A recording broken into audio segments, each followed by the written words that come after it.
Morning and welcome back to my channel. আজকের ভিডিওতে আমরা কথা বলবো এমন একটা টপিক নিয়ে যেটা নিয়ে সাধারণত খুব একটা কথা বলা হয় না। তো এর আগে আমি একটা ভিডিও আপলোড করেছিলাম ওজন বাড়ানোর ডায়েট চার্ট নিয়ে। যারা ভিডিওটি দেখেননি অবশ্যই গিয়ে দেখে নিন, আমি ডেসক্রিপশন বক্সে লিংক দিয়ে দেবো। তো এই ভিডিওর কমেন্ট বক্সে বা অনেকে আমাকে মেসেজও করেছেন যে খাবার খেতে হবে সেটা তো বুঝতে পারছি, কিন্তু খাবার খাওয়ার রুচিটাই তো আসে না, বা একটু বেশি যদি খাবার খাওয়া হয়ে যায় তাহলে গা বমি বমি করে। আপনারও কি সেম সমস্যা রয়েছে? তাহলে এই ভিডিওটি পুরোটা দেখতে কিন্তু একদম ভুলবেন না, কারণ আজকের ভিডিওতে আমরা দিচ্ছি এই সমস্যার সমাধান। তার মানে এই ভিডিওটা পুরো দেখলে আপনি জানতে পারবেন যে খাবারের রুচি বাড়বে কিভাবে। চলুন শুরু করা যাক।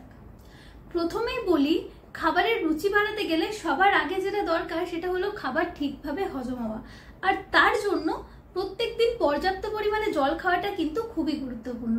চেষ্টা করুন কমপক্ষে 2 থেকে 3 লিটার জল প্রত্যেকদিন খাওয়ার। এতে আপনার বাউল মুভমেন্ট ভালো হবে, ব্লোটিং কম হবে এবং তার সঙ্গে খাবারের রুচিও অনেকটা বাড়বে। তবে মেক শিওর যে খাবার খাওয়ার আগে বা খাবার খেতে খেতে তখন কিন্তু একদমই জল খাবেন না, তাহলে কি হবে না, আপনার পেট ভরা লাগবে এবং আপনি বেশি খাবার খেতে পারবেন না। খাবারের রুচি বাড়াতে গেলে সেকেন্ড যেটা করতে হবে সেটা হলো ভিটামিন সি জাতীয় যে খাবারগুলি রয়েছে সেগুলি ডায়েটে অ্যাড করতে হবে। যেমন হলো লেবু। লেবু আপনি কি করতে পারেন না, 1 গ্লাস নর্মাল টেম্পারেচারে জল নিয়ে তার মধ্যে লেবুর রস দিয়ে খেতে পারেন। এছাড়াও ভাত বা ডালের সাথে একটু লেবু চটকে নিয়ে খাওয়া যেতে পারে। লেবু ছাড়াও আরো যেটা খেতে পারেন সেটা হলো আমলকি। আমলকিও কিন্তু খাবারের রুচি বাড়াতে অনেকটা পরিমাণে হেল্প করে।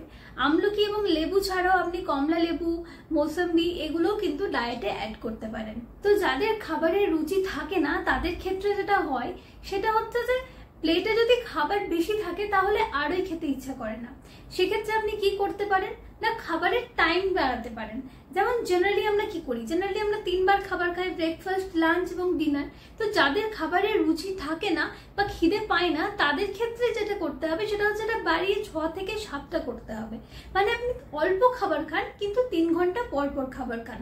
তাহলে কি হবে না, অল্প খাবার নিলে সেটা খেতেও সুবিধা হবে এবং তার সঙ্গে ডাইজেস্ট করতেও সুবিধা হবে।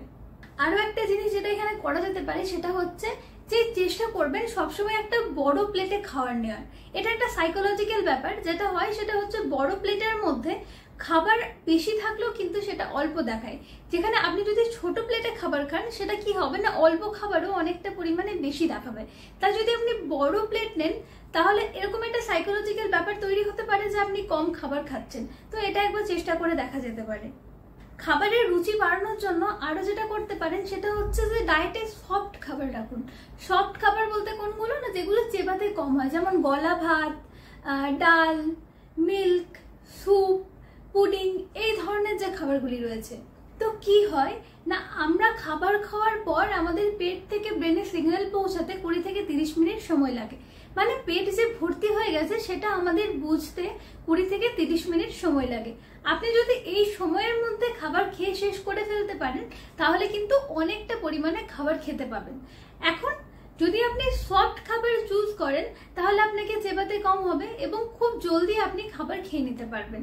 এছাড়াও সফট খাবার খুব তাড়াতাড়ি ডাইজেস্ট হয়ে যায়, যা আপনার হজমেও অনেকটা হেল্প করবে। তাই এটি অবশ্যই ট্রাই করে দেখুন। অনেক সময় আমরা এরকম করে থাকি যে কোনো খাবার হেলদি বলে সেটা অরুচি হওয়া সত্ত্বেও আমরা আমাদের ডায়েটে অ্যাড করে থাকি। যেমন ধরুন আপনার গাজর পছন্দ নয়, এখন আমার কথা শুনে বা অন্য কোনো সোর্স থেকে আপনি জানতে পারলেন যে গাজর খুবই পুষ্টিকর একটা খাবার যেটা ডায়েটে রাখলে অনেক হেল্প হবে। তো আপনি জোর করে গাজর খাওয়া শুরু করলেন বা আপনার লাঞ্চে গাজর অ্যাড করলেন। এখন যেটা হবে, যেহেতু আপনার খাবারের রুচি নেই তাই পুরো খাবারটার প্রতি মানে পুরো লাঞ্চের প্রতি কিন্তু আপনার অরুচি তৈরি হবে। তাই এই ভুলটা একদমই করবেন না। প্রথম দিকে চেষ্টা করুন আপনার যেগুলি পছন্দের খাবার সেগুলি অল্টারনেট করে খাওয়ার, এবং খাবারের রুচি বাড়লে তারপর ধীরে ধীরে অন্য খাবার অ্যাড করতে থাকুন। চলে এসেছি আজকের শেষ পয়েন্টে। এটা কিন্তু খুবই ইম্পর্টেন্ট। এটা রেগুলার ফলো করলে আপনার হজম শক্তিও যেমন বাড়বে তার সঙ্গে খিদেও পাবে। সেটা হলো প্রত্যেক দিন ব্যায়াম করার অভ্যেস করে তুলুন। সেটা হতে পারে রানিং, সেটা হতে পারে সাইক্লিং, বা এর মধ্যে কোনোটাই যদি পসিবল না হয় আপনি হাঁটাহাঁটি করুন। প্রত্যেকদিন 4 থেকে 5 কিলোমিটার মতো হাঁটুন, তাহলে কিন্তু অনেকটা পরিমাণে উপকার পাবেন। এই ছিল আজকের ভিডিও। আশা করি এগুলি ফলো করলে আপনার খাবারের রুচি অনেকটাই বাড়বে।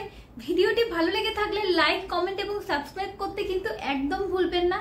এছাড়াও যাদের পার্সোনাল ডায়েট প্ল্যানের প্রয়োজন রয়েছে তারা এখানে দেওয়া হোয়াটসঅ্যাপ নাম্বারে যোগাযোগ করতে পারেন অ্যাপয়েন্টমেন্টের জন্য, বা এই রিগার্ডিং কোনো কোয়ারিজ থাকলে সেটাও জিজ্ঞেস করতে পারেন।